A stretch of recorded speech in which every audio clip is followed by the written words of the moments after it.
नम्रता शुक्ला। चलिए उत्तराखंड प्राइम की शुरुआत करते हैं। खबर है देहरादून से। Thank you Modi ji for G20 in Uttarakhand. इसे लेकर मैराथन का आयोजन किया गया। सीएम पुष्कर सिंह धामी ने मैराथन को हरी झंडी दिखाई। इस मौके पर मुख्यमंत्री धामी ने कहा कि उत्तराखंड के लिए ये गर्व का विषय है। उत्तराखंड में G20 की 3 बैठकें हो रही हैं, जिसमें से एक बैठक रामनगर में आयोजित हो चुकी है। समिट आयोजित होने पर आज थैंक यू मैराथन का आयोजन यहाँ पर किया गया है और इसमें हजारों प्रतिभागियों ने मैराथन में भाग ले रहे हैं, दौड़ लगा रहे हैं और मोदी जी का धन्यवाद कर रहे हैं, क्योंकि मोदी जी के कारण से सबसे पहले तो हमारे देश को G20 की अध्यक्षता मिली, यानी कि लीडरशिप पूरे विश्व की हमको मिली है, G20 की मिली है।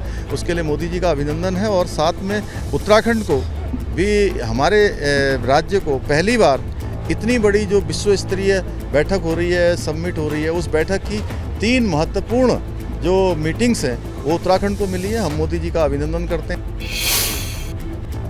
सीएम पुष्कर सिंह धामी रविवार को दिल्ली दौरे पर रहेंगे और मुख्यमंत्री धामी कल दोपहर 2:30 बजे दिल्ली पहुंचने वाले हैं। इस दौरान मुख्यमंत्री धामी केंद्रीय मंत्रियों से मुलाकात कर सकते हैं। अभी कुछ रोज पहले ही सीएम धामी दिल्ली आए थे, तब उन्होंने पीएम मोदी से मुलाकात की थी और आज का दौरा बेहद अहम माना जा रहा है, क्योंकि उत्तराखंड में 4 धाम यात्राएं चल रही हैं। राजनीतिक लिहाज से मंत्रिमंडल का विस्तार, नेताओं को दायित्व सौंपने जैसे अहम मुद्दों पर बातचीत हो सकती है। इसके अलावा सीएम धामी प्रदेश से जुड़ी योजनाओं पर केंद्र के मंत्रियों से बातचीत कर सकते हैं।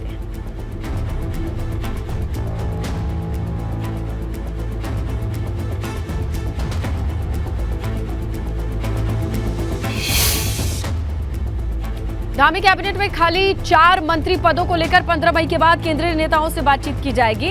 कर्नाटक चुनाव में केंद्रीय नेताओं के व्यस्त होने की वजह से मंत्रिमंडल और दायित्व को लेकर बातचीत नहीं हो पाई है। इसी पर भाजपा प्रदेश अध्यक्ष महेंद्र भट्ट से बातचीत की है एबीपी गंगा संवाददाता पंकज राणा ने। मंत्री पद और दायित्वों को लेकर 15 मई के बाद फैसला होना है और भी कई सब्जेक्ट रखे जाने हैं। केंद्र में इसको लेकर बैठक भी होगी, बातचीत भी होगी और उत्तराखंड में क्या विषय होने वाले हैं उस बातचीत करने के लिए हमारे साथ प्रदेश अध्यक्ष महेंद्र भट्ट जी हैं। भट्ट जी, मंत्री पद तो 3 पहले से खाली थे, लेकिन चंदन रामदास जी के निधन के बाद 4 खाली हो गए हैं। क्या इस पर विचार चल रहा है? सरकार और संगठन क्या मंथन है? देखिए, 4 मंत्री पद अब रिक्त हो गए हैं और 4 मंत्री पद भरे जाने हैं। ये ठीक है कि उससे पहले बागेश्वर का जो मध्यावधि चुनाव है वो हमारे लिए एक चुनौती है।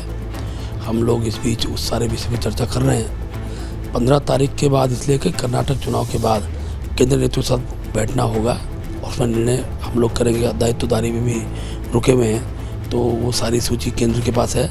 तो मुझे लगता है 15 के बाद ये सारे परतें हम एक प्रकार से उसको खोलेंगे और पहले दायित्वधारी का हो जाए, उसके बाद बागेश्वर का चुनाव का जो हम लोगों ने चुनाव उसके प्रत्याशी के संदर्भ में चर्चा हो जाए। इसके साथ साथ फिर मंत्रिपरिषद का विषय है, तो तीनों विषयों को लेकर चर्चा होनी है और बहुत जल्दी वो परतें हम लोग खोलेंगे। क्योंकि मंत्रियों की परफॉर्मेंस, 1 साल का वक्त हो गया है सरकार को, कैसा उनका वर्क रहा है, कैसे फीडबैक आपको मिली है और प्रेमचंद अग्रवाल घटनाक्रम भी हुआ है, तो क्या इन तमाम विषयों को आप रखने वाले हैं या समीक्षा का भी दौर रहेगा कि मंत्रियों की परफॉर्मेंस कैसी रही है, उस आधार पर आगे मंत्री को बढ़ाना है या ड्रॉप करना है, तमाम चीज़ें उस पर विचार? हाँ, निश्चित रूप से जब कोई विषय नया बनता है तो उस समय सब विषयों की चर्चा होती है। मंत्रिपरिषद बनना होगा तो स्वयं सब मंत्रियों के कार्यों की समीक्षा भी शुरू में होती है। माननीय मुख्यमंत्री हर मंत्री की समीक्षा कर ही रहे हैं, सारे विधायकों की समीक्षा भी कर रहे हैं। क्षेत्र का संतुलन और विधायकों के कार्य, सारे विषय को भविष्य में जब मंत्रिपरिषद का विषय उसमें करेंगे।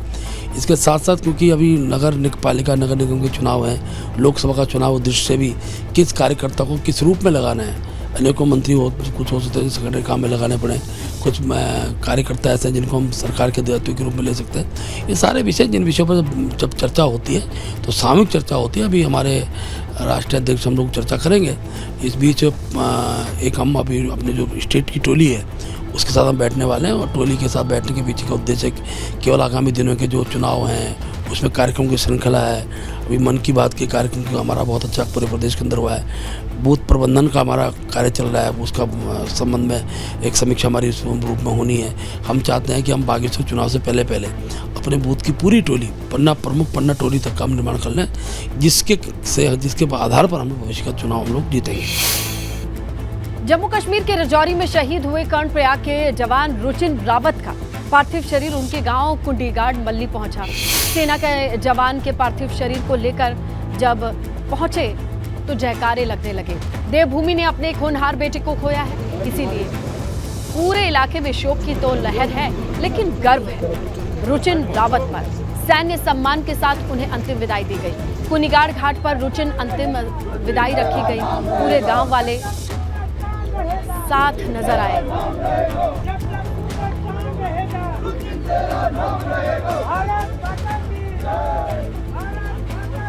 ऑनलाइन पर हमारे सहयोगी जितेंद्र पवार मौजूद हैं। जितेंद्र, देखा जा रहा है जो तस्वीरें आई हैं, लोग नारे लगा रहे हैं और बेटे के अंतिम दर्शन के साथ किस तरीके की भीड़ उमड़ी रही।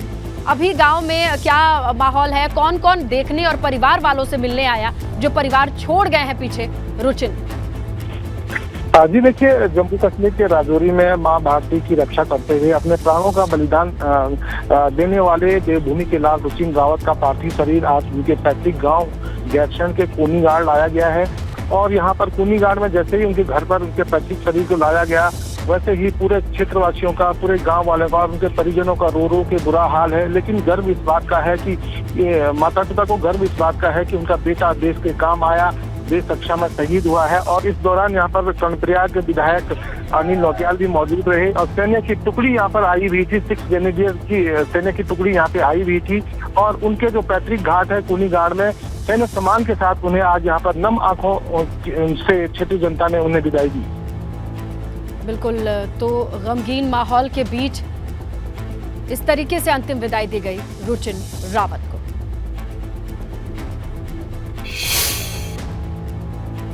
गैरसैंण के कुनिगाड़ मल्ली गांव के निवासी रुचिन रावत जम्मू कश्मीर में आतंकियों से हुई मुठभेड़ में शहीद हो गए।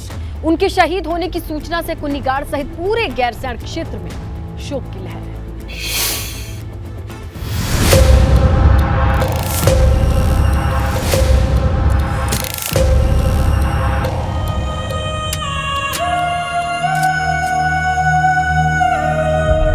आज पूरे देश को उसकी शहादत पर फख्र है।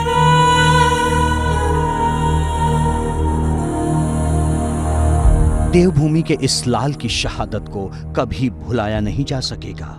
जम्मू कश्मीर के राजौरी में आतंकियों से हुई मुठभेड़ में उत्तराखंड के रुचिन रावत शहीद हो गए। शहीद का पार्थिव शरीर उत्तराखंड पहुंचा तो सीएम पुष्कर सिंह धामी ने श्रद्धांजलि दी। मुख्यमंत्री धामी ने कहा कि शहीद रुचिन रावत की शहादत को देश के साथ उत्तराखंड हमेशा याद रखेगा। दो पार्थिव शरीर यहाँ पहुँचे हैं हमारे प्रदेश के रुचिन सिंह रावत और हिमाचल प्रदेश के प्रमोद नेगी, दोनों के ही पार्थिव शरीर यहाँ पहुँचे हैं, जहाँ हमारे लिए एक तरफ बहुत दुखद क्षण भी है और इसके साथ साथ हमारे लिए गौरव भी है, गर्व भी है कि दोनों ने भारत माता की रक्षा के लिए, हम सब की रक्षा के लिए, देश की सीमाओं की रक्षा के लिए अपने प्राणों का बलिदान दिया है। रुचिन रावत 2013 में सेना का हिस्सा बने थे। वो अपने परिवार के साथ जम्मू कश्मीर के उधमपुर में रहते थे, लेकिन उनके माता पिता गैरसैंण में रह रहे थे। सब लोगों के लिए बहुत ही दुखित कर देने वाला एक घटना घटी है। अपना रुचिन रावत कुनिगाड़ मल्ली का रहने वाला, जो सेना में 9th पैरा में सेवा दे रहा था देश की रक्षा के लिए, अपना बलिदान उसका हुआ है आतंकवादियों से संघर्ष करते हुए।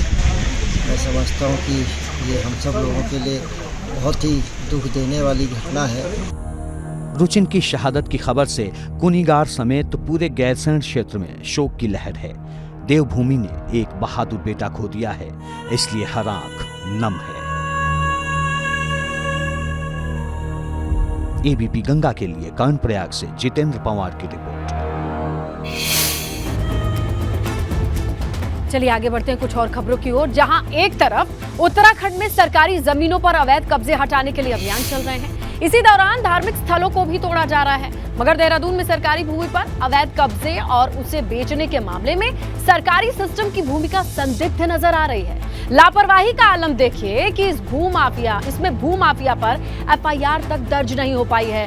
राजपुर क्षेत्र के गुजराड़ा मानसिंह स्थित राज्य सरकार की 3 बीघा भूमि पर भूमाफिया ने कब्जा कर लिया। इतना ही नहीं, जमीन को फर्जी दस्तावेज के आधार पर बेच भी दिया गया था। इस मामले पर गढ़वाल कमिश्नर की ओर से दोबारा एफआईआर दर्ज कराने के निर्देश दिए गए थे, लेकिन सरकारी सिस्टम की लापरवाही या मिलीभगत कहें, भूमाफिया पर कोई कार्रवाई नहीं हो पाई है।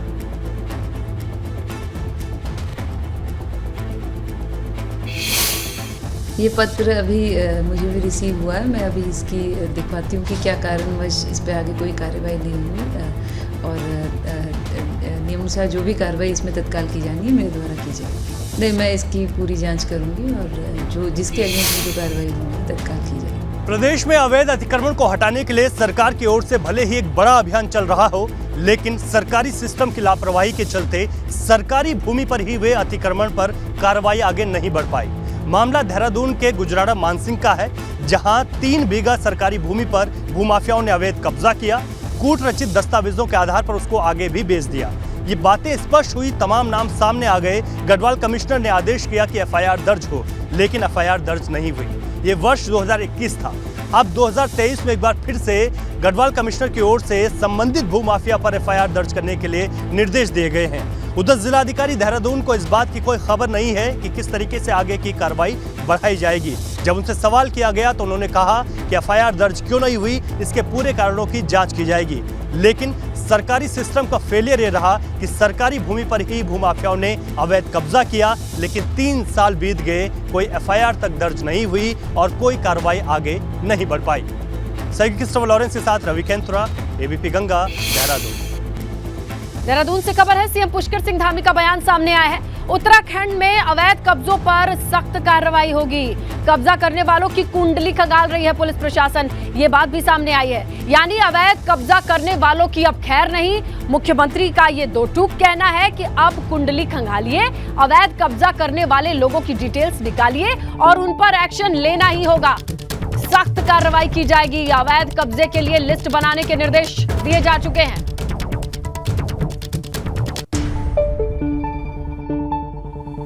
देश के अंदर लगातार जो समान नागरिक संहिता यूसीसी की बात होती थी, उस यूसीसी को बनाने का सबसे पहले अगर निर्णय लिया है, उस पर ड्राफ्ट पर काम करने का काम किसी ने सबसे पहले शुरू किया है तो आपके राज्य उत्तराखंड ने किया है। सबसे पहले यहाँ से शुरू हुआ है। कुछ ही महीनों के बाद उसका ड्राफ्ट तैयार हो जाएगा, हम उस दिशा में आगे बढ़ जाएंगे। इतना ही नहीं, नकल को रोकने के लिए हम सर्वाधिक जो देश का कड़ा कानून है वह भी उत्तराखंड के अंदर हमने लागू किया है।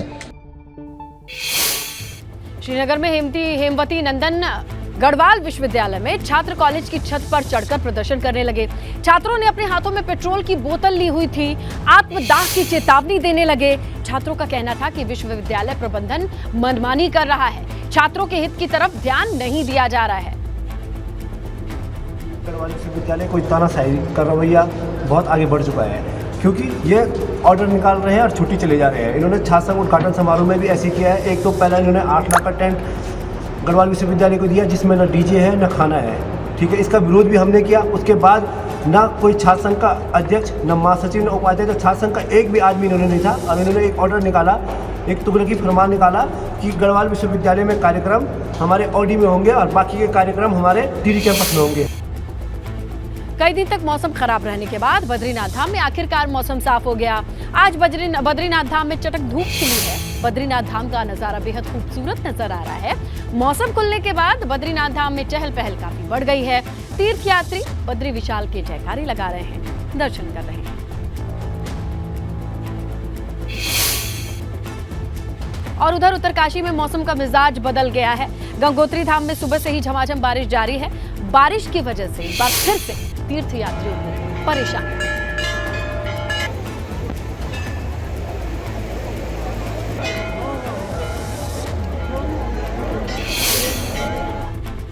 मौसम साफ होने के बाद एक बार फिर से 4 धाम यात्रा रफ्तार पकड़ चुकी है। बद्रीनाथ केदारनाथ धाम जाने वाले यात्री श्रीनगर चेक पॉइंट पर चेकिंग उनकी की जा रही है। यहाँ यात्रियों को मौसम और यात्रा से संबंधित जानकारी भी दी जा रही है। उधर नगर क्षेत्र के सार्वजनिक शौचालय, धर्मशालाओं और रैन बसेरों का प्रभारी डीएम ने निरीक्षण किया। द्वारा अलर्ट जारी किया गया है, ऑरेंज अलर्ट जारी किया गया है। तो जो हमारे देश के दूर दराज इलाकों से जो लोग श्रद्धालु आए हैं उनको हमने कुछ जो रिफ्रेशमेंट किट है या जो हमारी फूड किट है वो हमने वितरित की।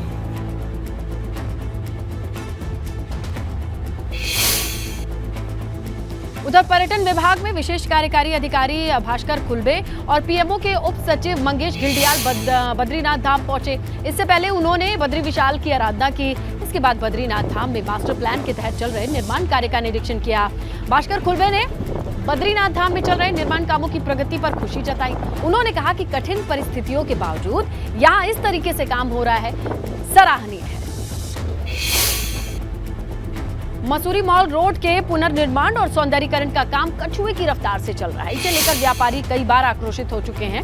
इस पर प्रशासन का कहना है कि ज्यादातर काम वक्त रहते पूरे कर लिए जाएंगे। अब सड़क निर्माण का जो काम है ये होगा, तब लोगों ने राहत की सांस ली है। मॉल रोड की सड़क का निर्माण 30 अप्रैल तक पूरा किया जाना है, मगर काम को एक हफ्ते पहले ही पूरा कर लिया गया। तैयार है और जैसा कि मैंने पहले भी कहा था कि ये जो काम है, ये जो एक सीज़न का स्टार्ट होना होता है 15 में, उससे बहुत पहले कंप्लीट कर दिया जाएगा। 30 अप्रैल का डेडलाइन था, जस्ट बिकॉज लास्ट वीक में थोड़ा बारिश के कारण थोड़ा डिले हो गया है, बट हमने टाइमलाइन के अंदर ही रोड का काम कर लिया है और अब इसके बाद जो है पर्यटकों को कोई असुविधा नहीं होगी।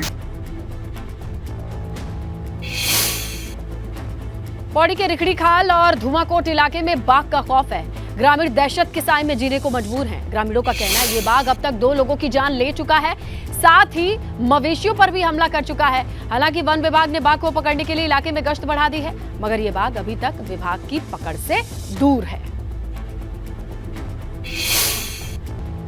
विकासनगर में घर के आंगन में खेल रहे 4 साल के बच्चे को गुलदार उठाकर ले गया। मामला सहसपुर के शंकरपुर महमूद नगर इलाके का बताया जा रहा है। पुलिस और वन विभाग की टीम ने जंगल में काफी खोजबीन की, तब जाकर कहीं बच्चे का शव मिला। इस घटना से गांव में दहशत का माहौल है। देखिए, सांसद निशंक लक्सर के दौरे पर पहुंचे। यहाँ पर स्वास्थ्य और पोषक कार्यक्रम में चौपाल लगाई गई थी और इसी दौरान निशंक ने छात्र छात्राओं की तरफ से लगाए गए स्टॉल्स का निरीक्षण किया। छात्र छात्राओं की तरफ से मोटे अनाज से 40 तरीके के डिशेज यानी व्यंजन तैयार किए गए थे। निशंक ने इसके लिए छात्र छात्राओं की हौसला अफजाई की। खाद्यान्न पदार्थों में जो चीज़ मिल रही है, जिसके कारण लोगों को परेशानियां झेलनी पड़ रही हैं, तो ये जो मोटा अनाज है, ये इसका दोहरा काम है। एक तो जो गांव में आर्थिक समृद्धता होगी और दूसरे में लोगों का स्वास्थ्य सुरक्षित रहेगा। और इसके आधार पर क्या क्या बन सकते हैं, क्या और अच्छा हो सकता है, ये पूरा अभियान है। बागेश्वर के सिया गांव में डायरिया से एक 5 साल के बच्चे की मौत हो गई, जबकि गांव के 15 लोग अभी भी डायरिया से बीमार हैं। 7 लोगों की हालत गंभीर देखते हुए जिला अस्पताल रेफर किया गया है। स्वास्थ्य विभाग का कहना है कि एक साथ इतने लोगों के बीमार होने की वजह से कुदरती जल स्रोत का पानी ही हो सकता है, तभी इतने सारे लोग एक साथ बीमार पड़े हैं। और अब इस जल स्रोत के सैंपल को लेकर जांच के लिए लैब भेजा जाएगा।